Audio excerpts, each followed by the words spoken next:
Claustrophobia ഒരു ഉദാഹരണം പറയാം. ഒരു മധ്യവയസ്കൻ, അദ്ദേഹത്തിന് കാർ ഓടിക്കാൻ വലിയ ഇഷ്ടമാണ്.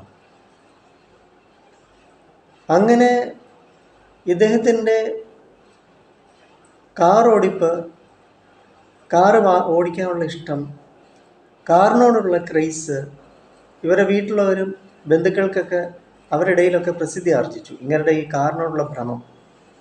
പക്ഷെ ഈ മനുഷ്യൻ പിന്നെ കാർ ഓടിക്കാതായി. അപ്പം അങ്ങനെ കേട്ടവർ അറിഞ്ഞവരൊക്കെ ഇങ്ങനെ കാർ ഓടിക്കുന്നു ഇല്ലേ, കാറെന്ന് പറഞ്ഞാൽ ഭ്രാന്തായിരുന്നല്ലോ എന്ന വർത്തമാനമായി. അങ്ങനെ എൻ്റെ അടുത്ത് ഇദ്ദേഹം ഒരു കൺസൾട്ടേഷൻ വരികയുണ്ടായി.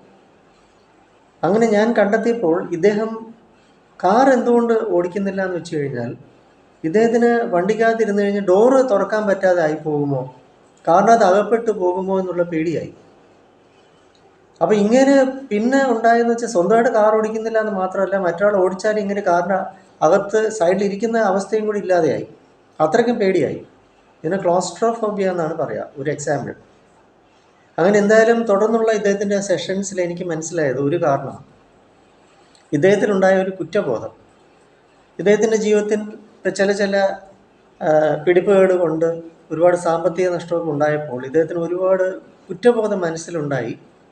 അവ നിലവിലെ ചില സാഹചര്യങ്ങൾക്ക് നിർബന്ധിതമായിട്ട് ഇദ്ദേഹം അതിന് കാരണമായി എന്നൊരു തോന്നൽ ഇദ്ദേഹത്തിന് അസ്വസ്ഥനാക്കി, ശ്വാസം മുട്ടലുണ്ടാക്കി.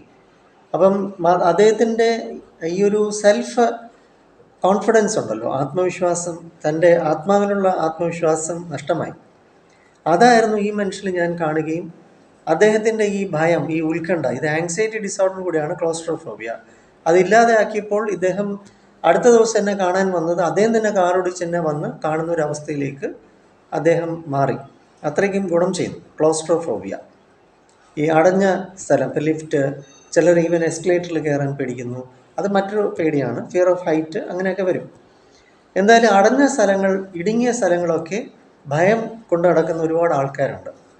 അതിനെയാണ് നമ്മൾ ക്ലോസ്ട്രോഫോബിയ എന്ന് പറയുന്നത്. തീർച്ചയായിട്ടും ഇതിന് പ്രതിവിധിയുണ്ട്. നമ്മുടെ സൈക്കോളജി ഡിപ്പാർട്ട്മെൻറ്റിൽ ഇത്തരം പേടിയുള്ളവർ ഭയപ്പാടുമായിട്ട് നടക്കണ്ട. അങ്ങനെ ഉള്ളവരെ കൊച്ചുങ്ങളാണെങ്കിൽ പോലും, കുട്ടികളാണെങ്കിൽ പോലും കൊണ്ടുവരും. നമുക്കിത് സിമ്പിളായിട്ട് ഒരു മരുന്നുമില്ല, ഔഷധവും ഇല്ലാതെ മാറ്റിയെടുക്കാം. 9605743596 എൻ്റെ നമ്പർ. ഞാൻ കൊല്ലം ആയത്തിലെ മെഡിട്രീന ഹോസ്പിറ്റലിലെ സൈക്കോളജിസ്റ്റാണ്. മുഖത്തലയിൽ നമ്മുടെ സ്വന്തം സെൻ്ററുണ്ട്, NP സ്കൂൾ ഓഫ് തോട്ട്സ്. അവിടെ കൗൺസിലിംഗ്, സൈക്കോതെറാപ്പി, ഹിപ്നോതെറാപ്പി, ഇങ്ങനെയുള്ള അഡോളസെൻ്റ് കൗൺസിലിംഗ്, ചൈൽഡ് സൈക്കോളജി ഒക്കെ ഉണ്ട്. വന്ന് പ്രയോജനപ്പെടുത്തു. ക്ലോസ്ട്രോഫോബിയൊക്കെ നമുക്ക് സിമ്പിളായിട്ട് മാറ്റിയെടുക്കാം. അല്ലാതെ ഈ ഭയപ്പാട്, ഉത്കണ്ഠയായിട്ട് നിങ്ങൾ ജീവിക്കേണ്ട. പക്ഷെ ഓരോ വ്യക്തികൾക്ക് വ്യത്യസ്തമായ കാരണങ്ങൾ ഒരുപക്ഷെ നമ്മൾ കണ്ടെത്തേണ്ടി വരും. അല്ലാതെ എല്ലാവർക്കും ഒരു കാരണം കൊണ്ട് മാത്രമല്ല, ഈ ഒരു മാത്രമാണ് എന്നതുകൊണ്ടല്ല ഒരു വ്യക്തിയിൽ ഇത്തരം ഭയപ്പാട് സൃഷ്ടിക്കുന്നത്. അത് നമ്മൾ കണ്ടെത്തേണ്ടി വരും. അതിന് ചില തെറാപ്പീസ് ഉണ്ട്, കണ്ടെത്തി നമുക്കത് റിലീസ് ചെയ്ത് കളയാം വരിക.